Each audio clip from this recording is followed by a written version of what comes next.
En estos momentos vamos a escuchar la palabra de Dios.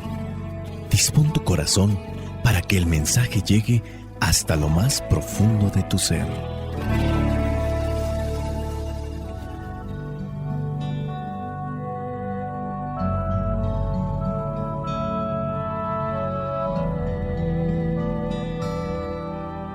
El evangelio que la iglesia presenta en esta solemnidad de los apóstoles Pedro y Pablo corresponde a Mateo, capítulo 16, versículos del 13 al 19. Dice así: Cuando Jesús llegó a la región de Cesarea de Filipo, preguntó a sus discípulos: ¿Quién dice la gente que es el Hijo del Hombre? Ellos contestaron: algunos dicen que Juan el Bautista, otros dicen que Elías y otros dicen que Jeremías o algún otro profeta. ¿Y ustedes, quién dicen que soy?, les preguntó. Simón Pedro le respondió: Tú eres el Mesías, el Hijo del Dios viviente. Entonces Jesús le dijo: Dichoso tú, Simón, hijo de Jonás, porque esto no lo conociste por medios humanos, sino porque te lo reveló mi Padre que está en el cielo. Y yo te digo que tú eres Pedro, y sobre esta piedra voy a construir mi iglesia, y ni siquiera el poder de la muerte podrá vencerla. Te daré las llaves del reino de los cielos. Lo que tú ates aquí en la tierra también quedará atado en el cielo, y lo que tú desates aquí en la tierra también quedará desatado en el cielo. Palabra de Dios, te alabamos, Señor. Qué dicha la nuestra anunciar tu gran palabra, Señor, y participar de tu vocación de ser misionero. En este día se recuerda a Pedro y Pablo. Pedro, apóstol directo de Cristo. Pablo, apóstol indirecto porque también fue llamado de forma especial por Jesús en una visión para que fuera el apóstol de los gentiles. Y la iglesia lo reconoce en este día por las virtudes cristianas que los dos tenían. Ellos fueron detenidos y martirizados en la prisión ubicada en el Foro Romano en la antigua Roma. Pedro pasó los últimos años en Roma hasta su martirio en el año 64. Fue crucificado con la cabeza abajo a petición propia por considerarse indigno de morir como murió Jesús. Fue enterrado en la colina del Vaticano y la Basílica de San Pedro está construida sobre su tumba. En el caso de Pablo, fue decapitado en el año 67 y él está enterrado en Roma en la Basílica de San Pablo de Extramuros. La tradición cristiana siempre ha considerado inseparables a Pedro y a Pablo, y ellos vienen a representar todo el Evangelio de Cristo. El Papa Benedicto XVI en su momento hizo un paralelismo opuesto con la hermandad presentada en el Antiguo Testamento entre Caín y Abel.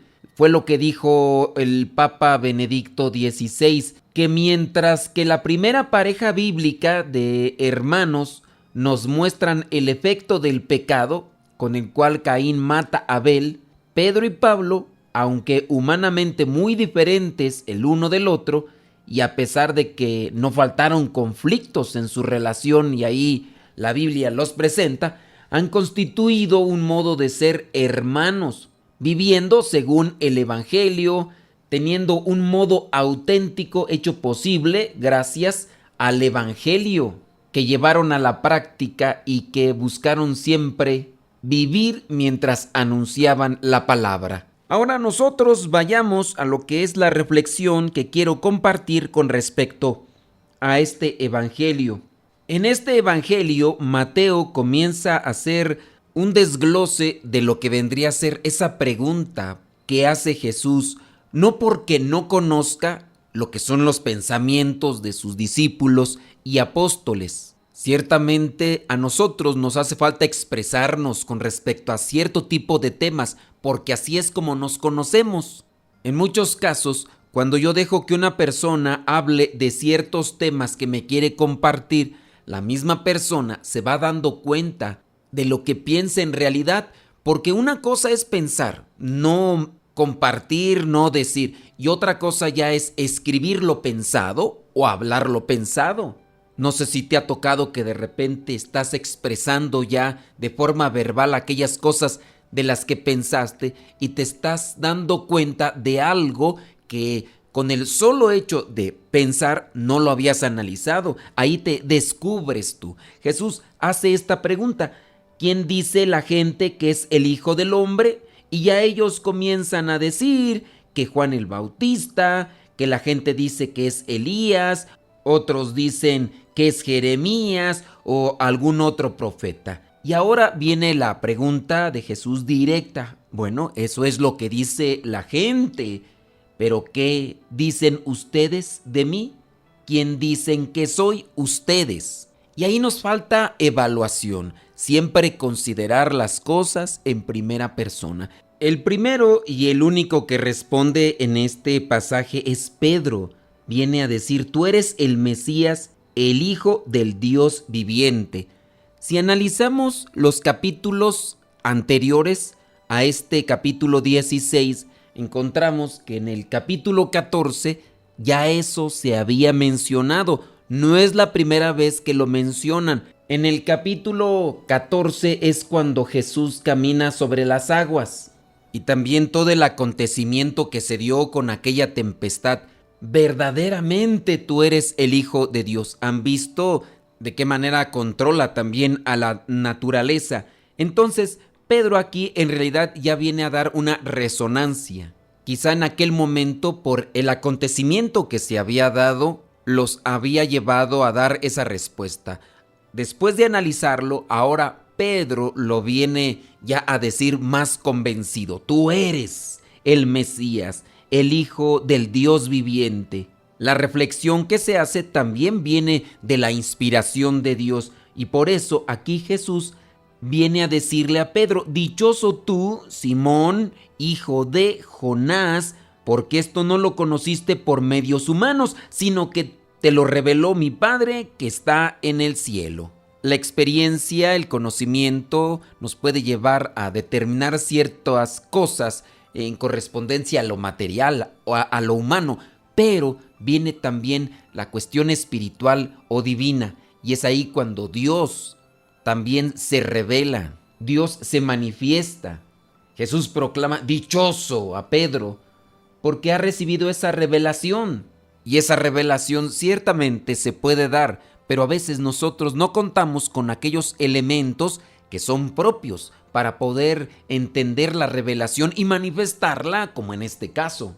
Entender las revelaciones de Dios nos tienen que llevar a nuevos compromisos. No son para vanagloriarnos de comprender ciertos misterios o ciertas cosas de Dios reveladas. Son para asumir compromisos. Y aquí donde Jesús escucha la respuesta de Pedro, inmediatamente le da lo que vendría a ser un cargo: ser piedra. Pedro debe ser la piedra, debe ser el fundamento firme para la iglesia, de modo que pueda resistir aquellos embates que darán lo que son los enemigos de Dios.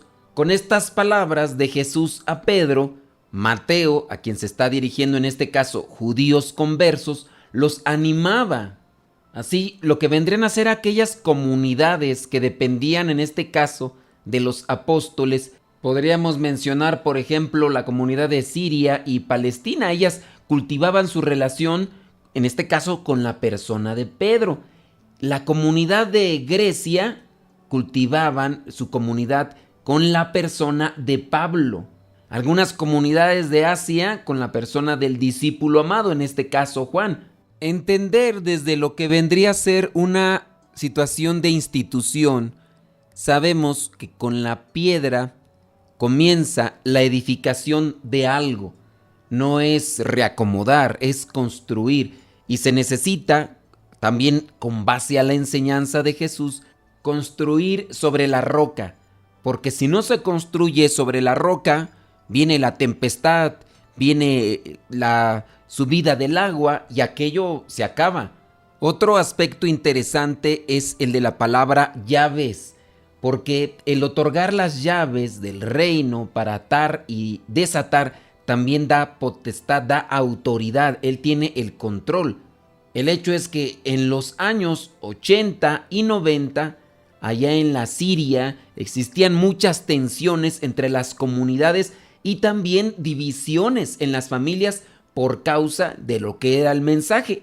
Algunos aceptaban a Jesús como Mesías y otros no, y esto era fuente de conflictos, como igual se puede dar en nuestros tiempos.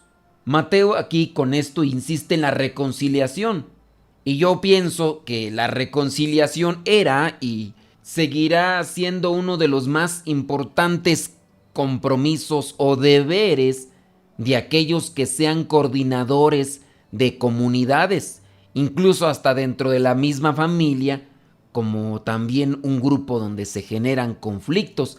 Y el coordinador, el dirigente, siempre será el que tiene que dar ejemplo, pero presentar aquellas pautas para lo que vendría a ser una vivencia comunitaria o de reconciliación. Yo creo que muchos de ustedes ya lo saben, cuando decimos iglesia, no nos referimos a la construcción, a lo que vendría a ser lo físico, por decir el templo, la parroquia. Sí, a veces nos referimos, ahí está la iglesia, pero la iglesia es la comunidad.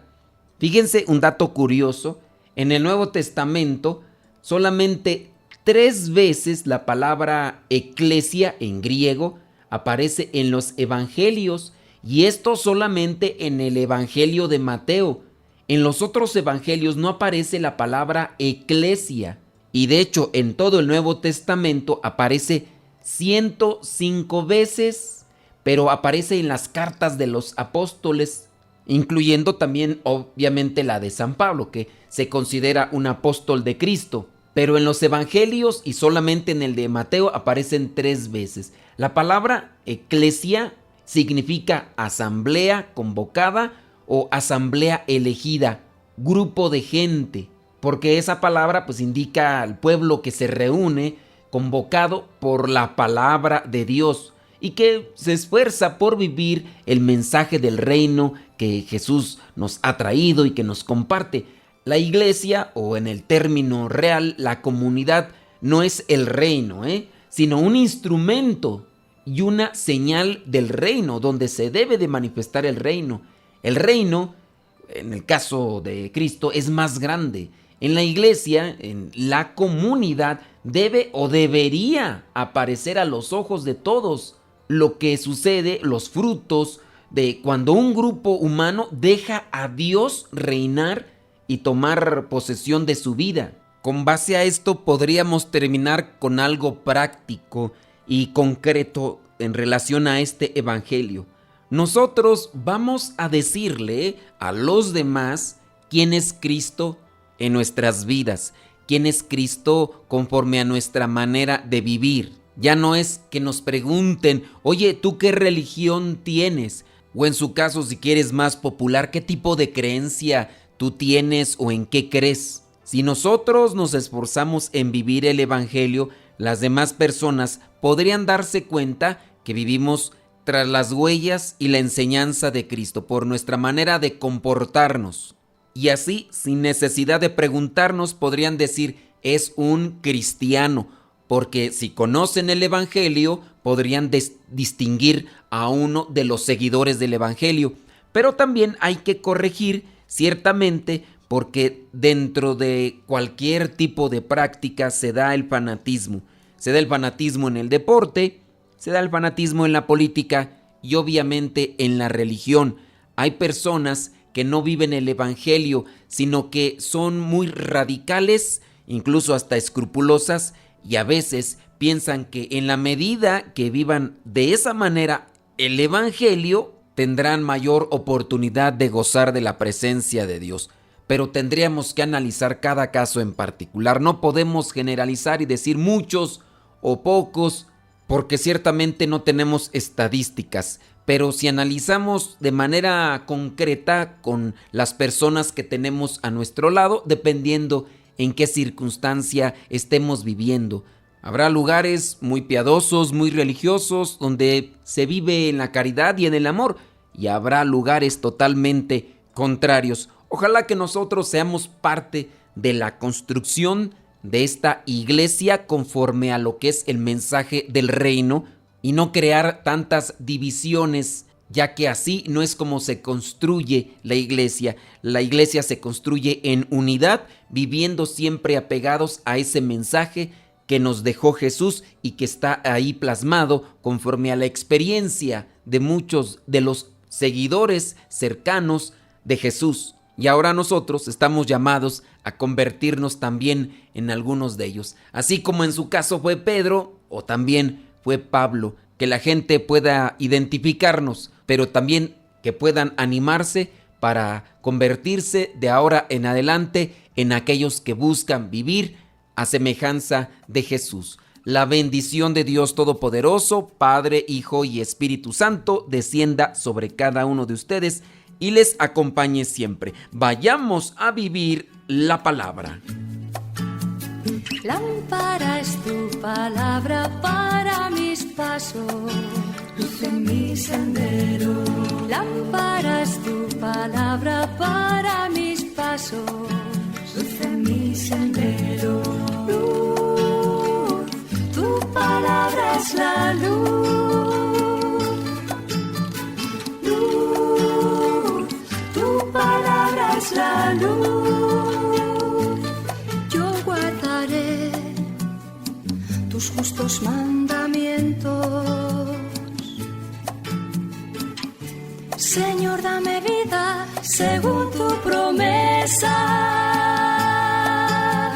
Lámpara es tu palabra para mis pasos, luz en mi sendero.